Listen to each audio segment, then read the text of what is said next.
Ал құрметті әріптестер, мен сіздерге ары қарай тронды қалай сатып алу керек екенін, мысалы тронды біз USDT, мысалы основной баланста тұрған USDT-ді торговый балансқа ауыстырып аламыз. Переводты басып, былай просто сіздерге түсінікті болу үшін, мысалы баланста түсті монета бар, $10 ма, $20-ға, $50 дейін алуға болады. Себебі ана тронымыз арзан ғой, сондықтан бізге көп трон келеді. Мысалы дәл қазір мен $12 сіздерге трон алып көрсетейін деп жатырмын. Осылай торговый балансқа ауыстырып аламыз.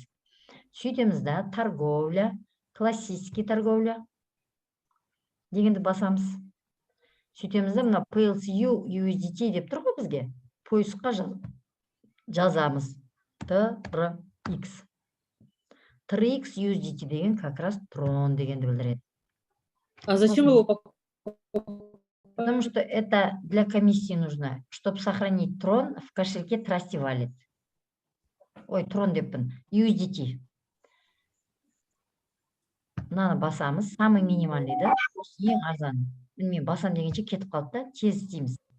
Егер арзан алғымыз келсе, басамыз да покупка дейміз. 150 трон келейін деп жатыр, подтвердить дейміз. Все.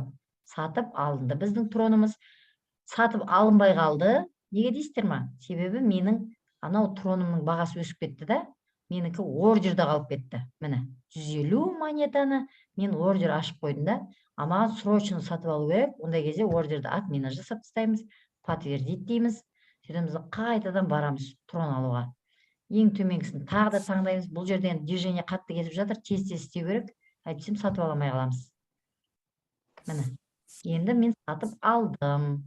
Ол трон мына жаққа келді, продажаға 150 трон шықты.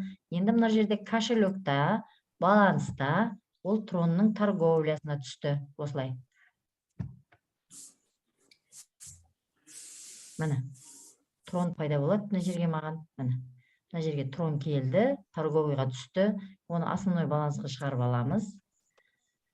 Мына основной баланс, макс дейміз, перевод жасаймыз. Сөйтеміз да оны Trusty Wallet кошелектің тронның адресіне жібереміз. Trusty Wallet кошелектағы тронның адресі де USDT TRC20-тың адресі де екеуі де бірдей. Сондықтан сол адреске жібереміз. Ол жақта, Trusty Wallet жақта тронға барып жайғасады.